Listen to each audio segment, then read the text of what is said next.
Hello, my name is Natasha Bahrami, also known as the Gin Girl. We're coming to you from the Gin Room in St. Louis, Missouri in the United States, with many hundreds of gins behind us here. We are now one of the largest gin bars in the North Americas here, and we started and continue with a quest to educate and elevate the category of gin.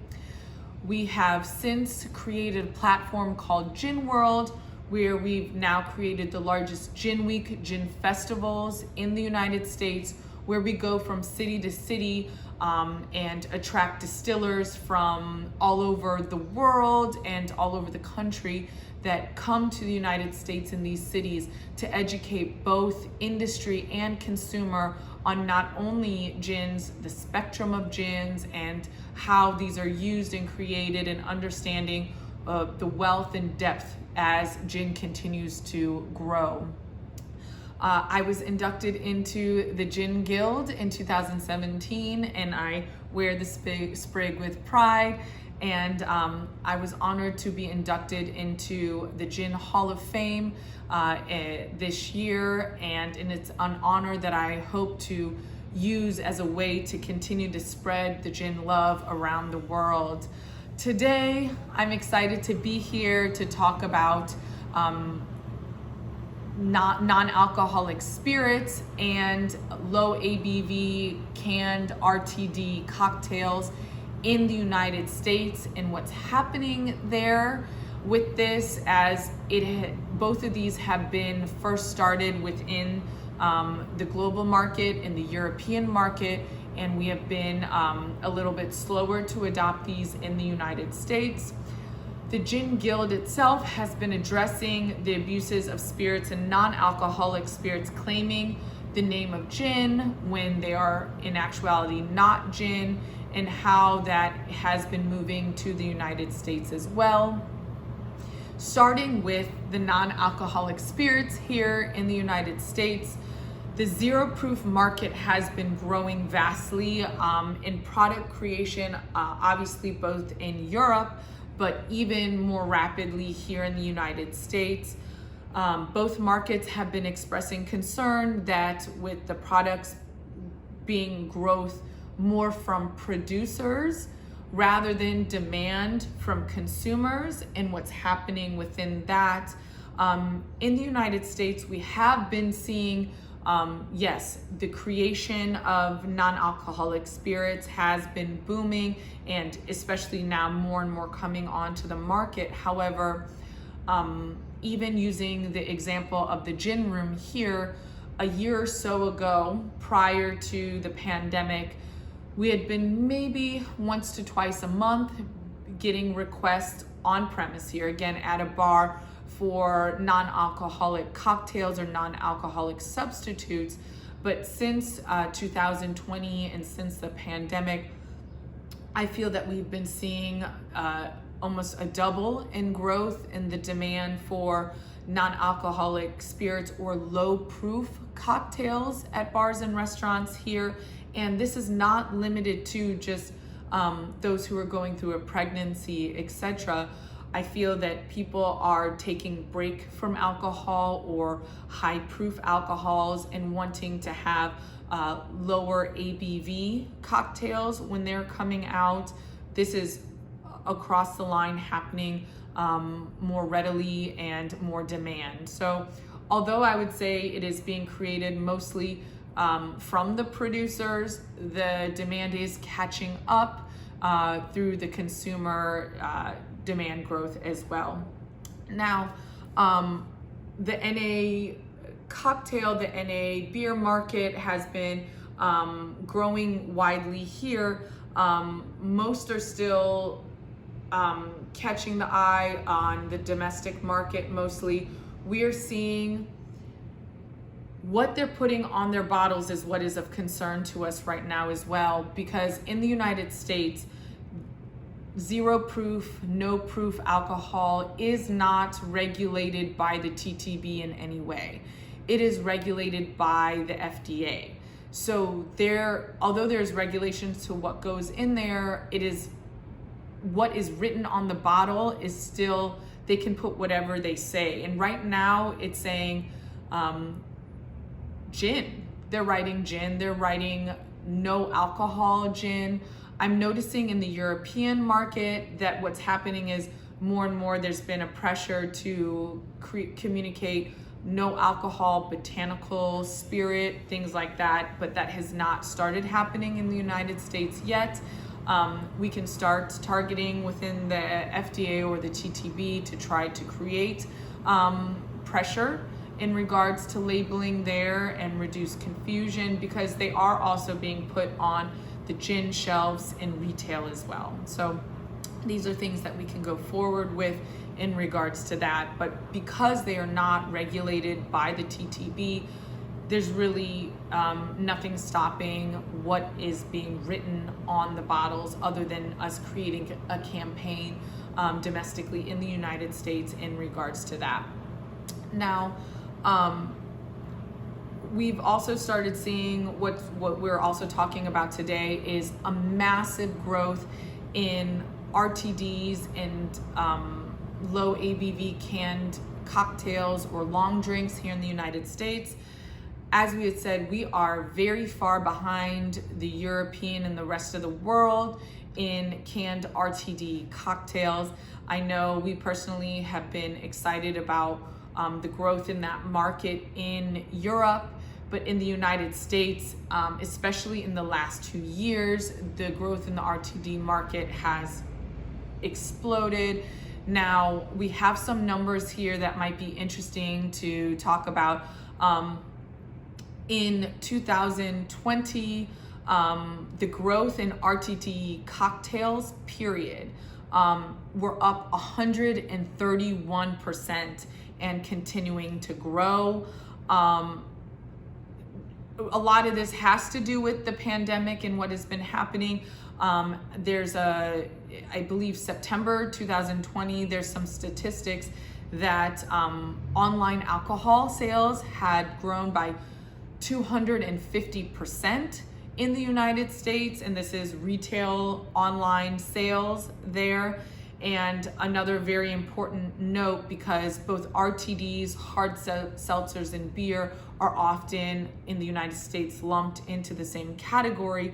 Between March and May 2020, hard seltzers were a bit over 10% of all beer and canned cocktails products that were being sold, which is a massive increase than even 2019, where it was hard to find any of these products. Now, what is happening in the United States is there's been a national growth in non-gin RTDs that are called seltzers that has been becoming very popular and growth nationwide.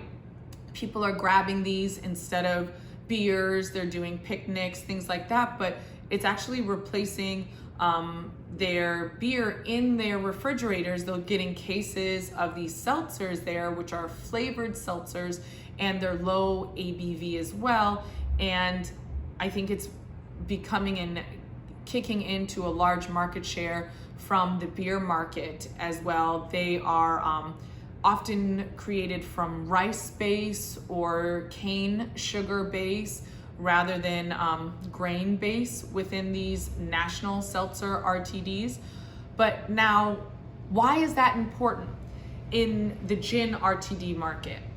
It's important because now there's this trend that is starting to pick up interest, because people are excited to just grab a can of something, especially in the summers, going to picnics, going outside, now that there's so many restrictions on eating inside in bars and restaurants.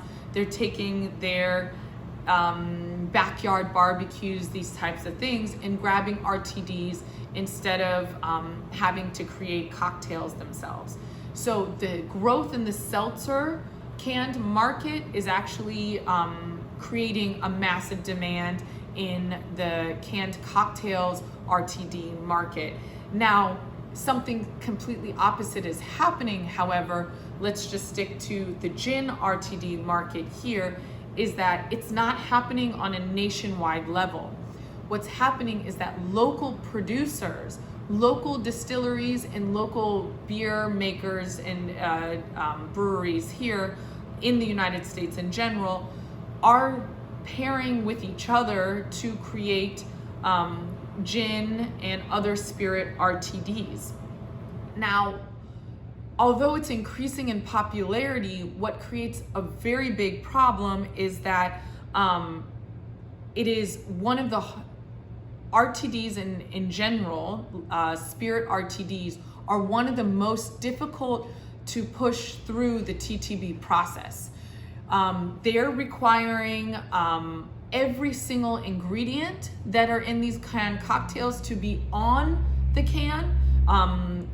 Every ingredient has to be on there. There's also a problem because the TTB sticks to a short list of recognized cocktails. Now, these are not necessarily modern classics that we are comfortable with, but more recognizable by our grandparents and requires certain types of alcohol to be in each. Now, this is creating a problem with these small producers that are trying to push these through because sometimes even one particular canned RTD will require multiple TTBs to push through even the same canned cocktail. So honestly, why this is causing such a big problem is because the gin itself has such a broad spectrum and can easily be pushed through the TTB in the US. Basically, spirits with a main characteristic flavor derived from juniper, produced by distillation or mixing of spirits with juniper berries or other aromatics or extracts derived from these materials and bottled at no less than 40% alcohol by volume. They can be distilled, they can be redistilled, they can be compounded. So the sky is the limit when they're putting the word gin on the bottle. However, when it's coming to canned gin RTD cocktails, they're creating many obstacles for these small producers to be able to do this. So lastly, kind of talking about the perception of what is happening here. Although things are growing in the US, demand from consumers is growing. It's still being produced. Gin RTDs are being consumed in gin tonics. They're also being consumed in cocktails. As many of you know that the United States, the largest sales and production and depletions of gin are through cocktails, martinis, Negronis, and second to that in coming up stronger is gin tonics, mostly in the summertime, but really it's much more and far behind the push from cocktails from bartenders, on-premise bars and restaurants, rather than sales from retail stores in gin. Now, this is important to say, gin is exploding in the United States. Gin interest from consumers, from industry is growing massively and is being used more and more. However, if we look at just the percentages, 3% of market share from retail, etc. in the United States, we have to stop looking at the United States market as that percentage share and looking at the United States and gin in the potential for growth. We have been working closely with specific markets and showing that penetration through education through these markets can have massive impact. Even the smallest markets like St. Louis, Missouri here has become one of the largest jump in growth in the category of gin in the United States. It is not the largest sales in gin in the United States, but one of the largest growth that had been seen. And that has to do with when we're going into these different markets with education, we need to be penetrating the United States, these things. So looking at the US, whether it's no ABV, whether it's RTDs, whether it's just the gin market in general, looking as the US market with its potential, because it's absolutely there and it's absolutely there to explode, and it just needs us to put that energy within it. So wonderful to be with you here today. Happy to answer additional questions. I can be found at the Gin Girl on social media as well. So excited to have been with you at the Gin Guild Ginposium, and hope everything is well with everyone.